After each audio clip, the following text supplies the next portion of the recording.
So first, actually, I just wanted to tell everyone kind of how we met, and I thought it was sort of a funny story because I was in downtown Toronto in Chinatown, and I was going to Anime Extreme to find a birthday present for my friend, and it was my first time being there actually, and having like lived in Japan for a while, I'm always like kind of embarrassed to, you know, like I refused to even like watch any anime for the longest time because I was like, I'm not gonna be one of those like crazy white people who's into Japan and like loves anime. But anyway, broke down, went into the shop, and then they were playing the like Zelda MIDI tracks. Oh yeah, yeah, the Zelda soundtrack, with like a prettier version or something, right? Yeah, and so when I was in there, it was like the Great Fairy Fountain or something. I was like, okay, so I have to ask somebody about this.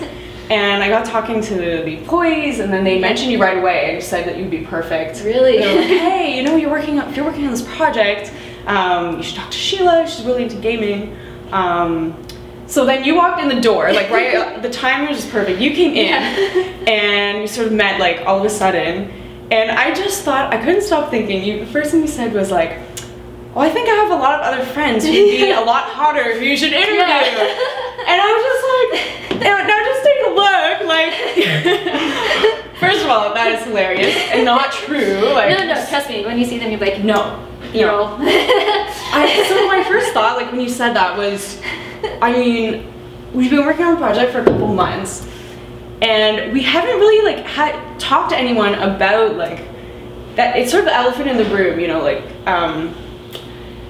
women and, you know, physical attractiveness and blah blah blah, and being in a social eye, and of course like there's so many issues around games and character representation of women who are into gaming. So I was wondering like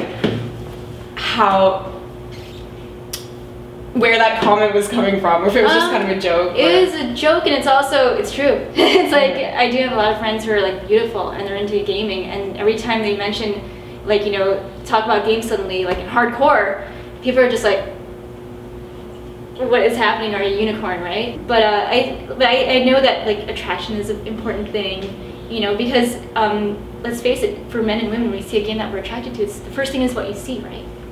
I can't say like art direction and the feel of a game is sometimes one of the reasons people like a game.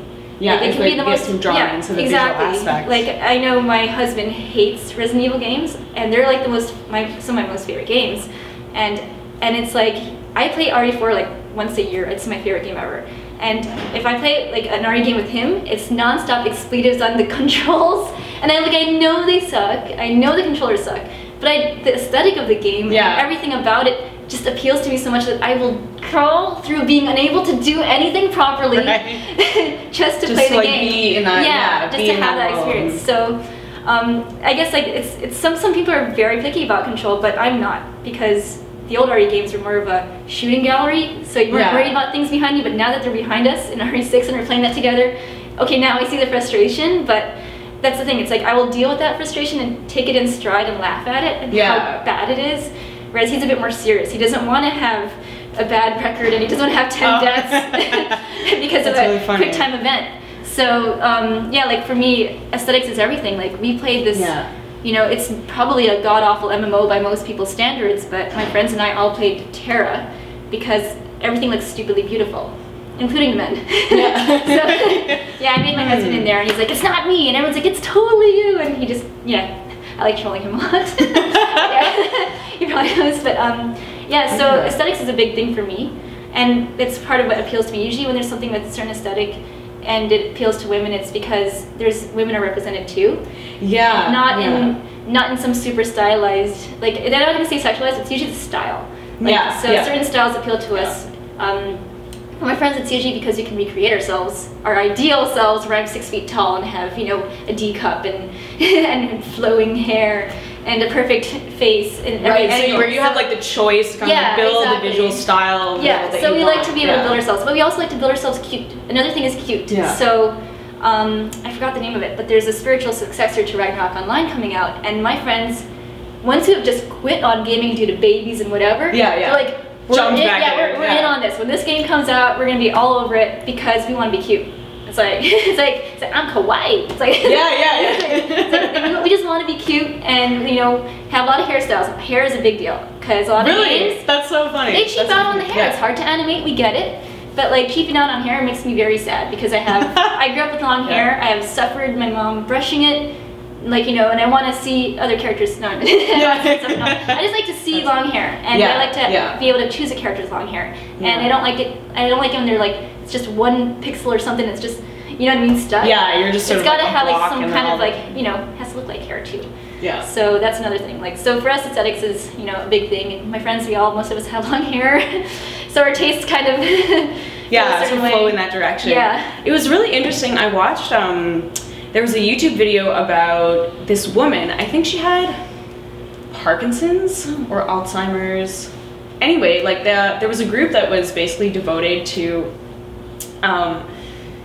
like helping people with those conditions go into games like Second Life and kind of like I don't know, like they were able to suddenly do all these things that they couldn't do in regular life. And so there's this woman, and I think she was like in her 70s or 80s, and her avatar was this like gorgeous young blonde woman, and she just said not even like, oh, I wish I were like this or something. She was like, this is me, and she's like, this is who I am like on inside, and she's like, I feel so comfortable in this world and I can do everything I can normally want to. And she's like, the world is so beautiful. They were doing like scuba diving and all kinds of crazy, having all these experiences online and stuff. So I'm also one of those people who's so visually oriented. Like I'm so drawn into the beauty of the world and that kind of thing. So actually I was looking at the site you sent me yesterday. Oh, Flagrant? Yeah, and I really liked I just like the ethos of it, because